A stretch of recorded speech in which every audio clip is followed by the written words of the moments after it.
Hey everybody, how's it going out there? This is another episode of From the Crow's Mouth, a video podcast hosted by me, Mitch Cumming, the lead singer, guitar player, arranger, composer, mastermind, and one half of the original members of the band Stone Cold Crows. How's everybody doing out there? It is Black Friday week, which, I mean, in North America, it's like basically a ticket to fight each other to the death seemingly for discounts on items, but of course everybody out there is doing their Christmas shopping, and it's been a pretty tight year for some of us with COVID running rampant on budgets. So I get it. I mean, I just bought a keyboard myself, not like a gaming keyboard or anything, but like a digital piano MIDI controller. I'm starting to put together a home studio, so I'm pretty excited about that.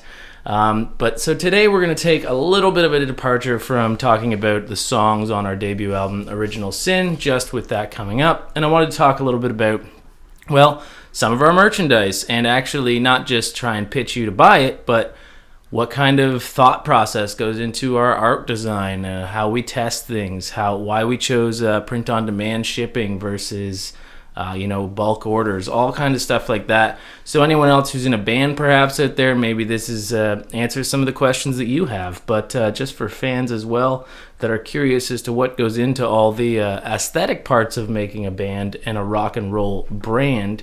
That's what we're going to talk about today. Of course, I'm going to talk about it while I'm sipping on a delicious beverage. Today, this one is a beer mixed drink, really simple. It's just a layered drink. You probably heard it called by many names. Today, we're going to call it a Snakebite. And before we get into the artwork, I'm going to show you how to make one. Really simple, yet really delicious, and it's perfect for this fall weather. So let's do that, and we'll come back and talk about the music.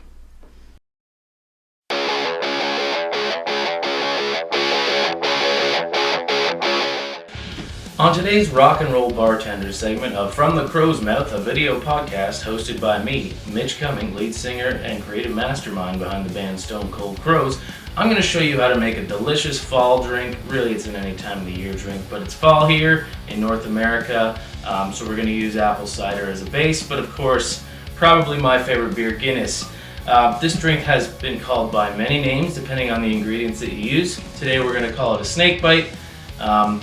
Just because I'm not using Strongbow, that's typically called a crown float, but it's a layered drink and it's really easy to make. You just need to follow one little trick using one of these. It's essentially just a kitchen spoon that I bent. So let's get started, shall we? First thing I'm going to do actually is crack open this Guinness and let it just sit a moment to breathe, because the way this drink works, you've probably seen it ordered at a bar where it's like a half and half, and that's actually what they're called in Ireland. Probably heard it called a black and tan before, so here's a little history lesson. Don't call it a black and tan in Ireland. It's considered very offensive based on the uniforms that some oppressive forces wore in the 1920s, War of Irish Independence. So there's a history lesson for you. So don't call it a black and tan. That's with pale ale typically though. But this one here with a Snakebite, I'm going to open the cider. Now the cider, you're going to want hard cider for this. Any will do. If it's Strongbow, it's called a crown float, but you can use any kind you want. And you're just going to fill this out about halfway. A little bit of a vigorous pour is never a bad idea, just because it actually creates an even better bed for the Guinness to lay on. But this is where the trick comes, because in order for these drinks to layer properly, you want to pour the Guinness very slowly over the back of this spoon here. Now the way this works is because the Guinness has a lower relative density than most of the other beers or cider that you'll be pouring it over. So if you don't mix it vigorously, it will actually sit on top, and it makes a really cool aesthetic effect. And then when you're drinking it, you actually get some of the Guinness first, and as the drink goes down, you get a little more of that apple or pear cider or whatever you want to mix. I've also put a Kronenberg Blanc here because that works really well too. Wheat beers and Guinness go really well together. So without further ado, I'm going to show you how to do this. Again, we're not rushing here. You want to pour as slow as possible. Just drizzle it over the top. And if you've got a spoon that will fit in the glass, the lower and closer it is to the next layer, the better. But as you can see here, as I slowly top it up, The Guinness is sitting really nicely on top. Oh yeah, I can already tell how great this is going to be.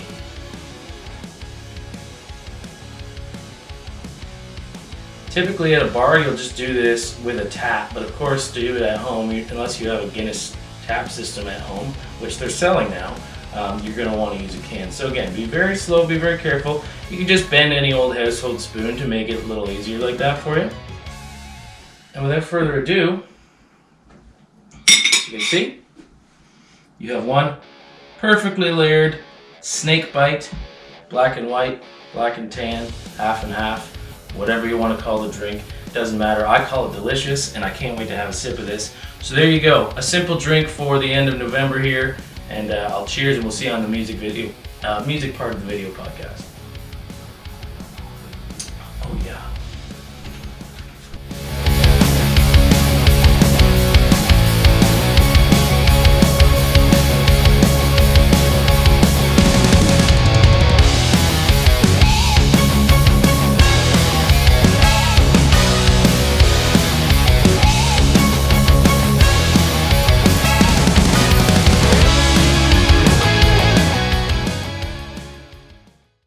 All right, we are back, guys. I know I said at that last segment before I showed you how to make this delicious thing here, we were going to talk about the music. This is an art episode, but the two do go hand in hand because I will tell you from experience, the type of art you need to have done for a rock band or any kind of music band, really, I feel it's a little different than, your traditional like painting a landscape or art designed for just, pure aesthetic purposes, maybe to decor in the home or whatnot.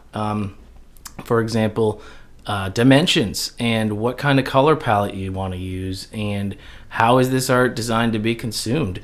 I'll tell you from experience, just with this band alone, we found out a few times that art we had designed and really liked in one medium was not great for another. For example, the first art design we had, which we did outsource, I, through the magic of the internet, found some artists who were able to take what those ideas running around in my head and give them artistic life and bring that vision to real life into something tangible. And I have to say, I will commend them right now. They did a great job. And we used multiple different artists who had different aesthetic styles to essentially develop the same brand for us and bring our vision to life. For example, the album cover was done by the same people who did our animated video loops for our lyric videos. And after seeing the lyric videos come out, I decided, man, these are the guys that I want to do the album cover, just their level of detail and care and the colors and everything, and I just knew it was going to be great, and I'm really happy with the album cover. I honestly can't wait to have them do Original Sin Part 2 and, of course, Part 3 down the road. But I learned some lessons along the way as well, and anyone who's ever done anything in graphic design knows that dimensions are important, like bleed space is important. And so when we were getting the initial run of artwork done, we were just trying to get our vision put down onto something, but we knew that the first things that we needed were some kind of visual branding for social media, a website, single artwork, and we had hired somebody to do that. And then of course we were like, well, we could put this on a t-shirt. Turns out that no, it did not look very good on a t-shirt. The art was designed for one thing, and the color scheme was not appropriate to put on a black t-shirt. The dimensions were wrong, and essentially what we decided to do afterwards, we just said we gotta get some art designed specifically for merchandise, versus what's designed for, let's say, an album cover versus what's designed for a social media banner. And I have some experience doing graphic design. I do a lot of our stuff that you'll see on the internet, but I'm by no means an artist that can design my own things. So hiring other people, it's very clear for us that we have to know what we want and do a little bit of research and make sure that it's going to work, because otherwise you're just spending money on something that's going to be kind of crappy, or you're just not able to use it. And it's not at any fault of the artist, because their job is to take what you give them and make it. I don't know if you ever saw that Spinal Tap movie where they give the artist their specifications for Stonehenge, and then it turns out it's like this little thing. It's like, well, that's the specs you gave me. It's kind of like that. So talking a little bit about that, I mean, you guys can peruse our art. It's on our website. It's literally everywhere. We consider it a big part of what makes Stone Cold Crows Stone Cold Crows. Like, we've designed characters, essentially, kind of like Iron Maiden's Eddie, Vic Rattlehead from Megadeth. There's a lot of bands that have recurring characters in their artwork, if it's not just themselves, like Ozzy Osbourne, Alice Cooper. The frontmen are kind of designed there as well, but we wanted something a little more us, and we really like it. But of course, how do we do it? How do we come up with these ideas? So that's what I want to start talking about now. I like to call them Mortal Kombat meetings. And what does that mean? What is a Mortal Kombat meeting? Well, let me tell you.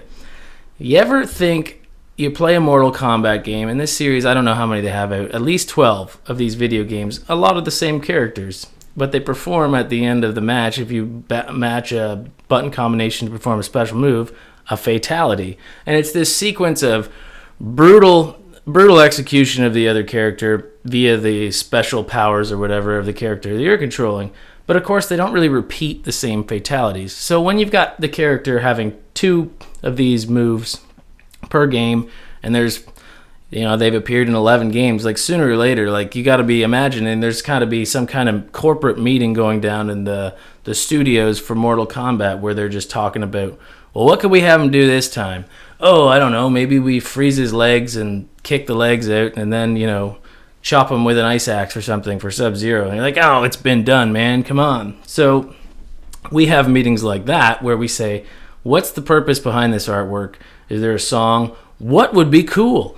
For example, we have 3 t-shirt designs out, and we had to sit down and say, okay, well, what's the basis of these art designs? Like, okay, so we have a song called The Last of Us, sort of based around the post-apocalyptic themes of the game The Last of Us and other ones. And we thought, okay, well, zombies.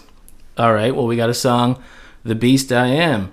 And I'll talk about the story behind that song next week. But essentially, I was like, okay, The Beast I Am sounds very like werewolf, but obviously we're Stone Cold Crows. So, like, let's make a werecrow. All right, there you go. Ghost in a Bottle. We've got 2 t-shirt designs now that came out, very horror themed. It's like, well, Ghost in a Bottle, we have a single art design, and we were going to use that on a t-shirt, but of course, lots of dark colors in there. It doesn't look very good on a t-shirt. We tried it. I do test prints of everything before we actually put it to sale, and while it's great looking art, it just did not look very good on a t-shirt. So we said, let's get something that pops. Let's do the green, kind of like that Lord of the Rings Ghost, Diablo 2 Necromancer kind of green color scheme, and give the ideas to the artist and let them run with it. And it came out like a very much like Jekyll and Hyde kind of thing. And that's how it works. We just brainstorm these ideas. We send it off to the artist with some reference imagery, usually to combine things. You probably noticed that we have a cinematic influence, Boondock Saints perhaps, on our cover art. That's intentional. That is intentional. When the Thunder Comes, like, the inspiration for that was straight out of Reservoir Dogs. Of course, we're a cinematic band. We like to use cinematic influence, but give it a little more fantastical element, if you will. It looks better. Is you get all these colors and that's another thing, color. So without further ado, though, I want to talk to you a little bit about our merch line, because that is where we are pushing a lot of art. We've got some new stuff in the works on top of what we already have, but I've mentioned to you that we test everything out first, and sometimes people will message me and say, look, like, I really like your designs, but, like, man, those prices are a little high. $35 a t-shirt? I get it. That seems a little high, but you're not actually just paying for the t-shirt. We include shipping cost in every item, which turns out, especially to Canada, not very cheap country to ship to. And during COVID, prices have only gone up. Even since we launched our store, the cost of every item has gone up. We haven't increased our prices, but it is what it is. We don't actually have a very good profit margin, But we are hoping to, get people out with quality merch and hopefully support the band until we can actually play live.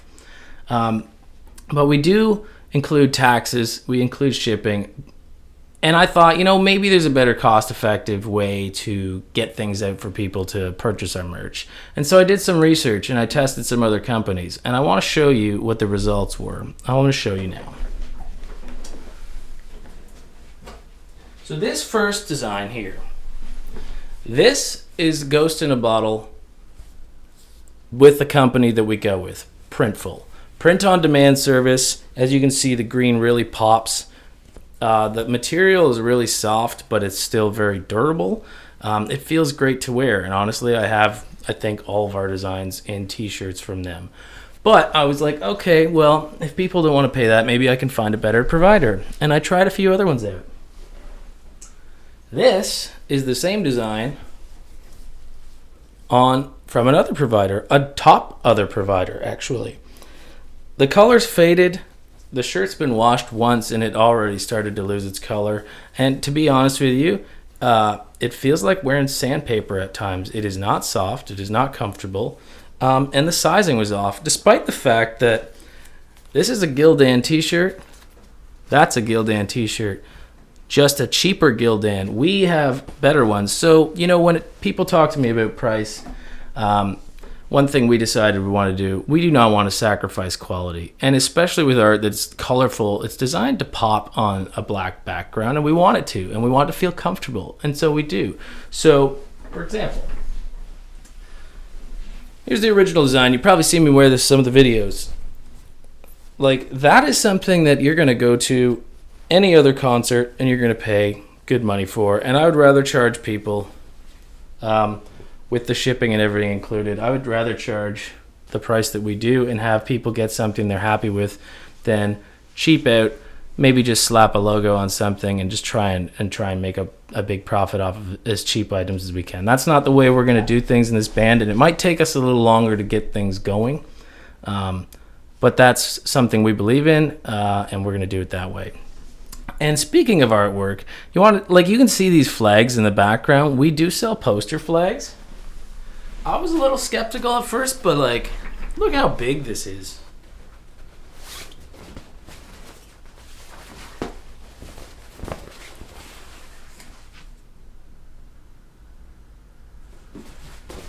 If you're gonna get a poster for your wall, I buy all our own merch just to make sure it's good, so I have tons of it.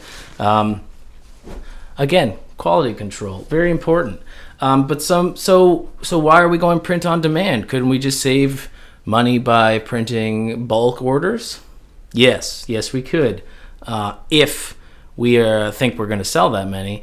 And of course, it would limit our design choices because we're not going to have the money to press 5 or 6 t-shirt designs onto hoodies and long sleeves and women's tees, which, by the way, ladies, just in time for this week, Black Friday, we have V-necks, eco-friendly V-necks available now. So check that out. I'll put the link to the store in the show notes here. Anyone who wants to help support us get into the studio and get Original Sin Part 2. But again, quality is really high. Print on demand. When we found a company, like I said, Printful, they have great quality control. And I even had a hoodie sent to me as a test order that they screwed up, and they just sent me another one. I said, hey, look, the printing margin's off here. This isn't what I paid for. And a couple days later, I had a new one, and it was great. So far, so good in that regard. Again, we have a lot more things coming artistically, and hopefully down the road there will be some kind of collections we can get out. We are looking at other options. Until we can actually perform live, it's really hard to decide which ones we want to take with us. What do we want to do, and how do we turn a profit off of merch? Right now, we're not really concerned about profit so much. We're just concerned with creating cool shit. You probably heard us say that. We do say that. Dare to be different and create cool shit. Those are our mantras, and we live by them. So whether you have one or not, we hope that we see some of these at shows in the future. But we're really proud of the art design. People are looking for Black Friday deals. With the profit margins the way they are, we can't really offer too many crazy deals, but we do have a few on there. So if you buy bundled items, you'll save some money. I think it's buy 3 t-shirts, you get them all, save 10%. Shipping's already included in there. Taxes are already included. So we're pretty happy with it.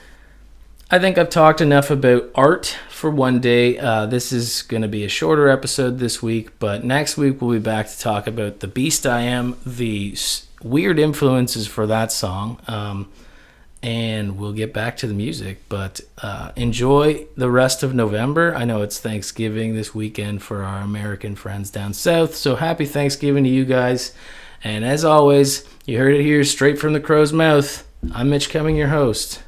Cheers. Dare to be different, create cool shit, and we'll see you next week.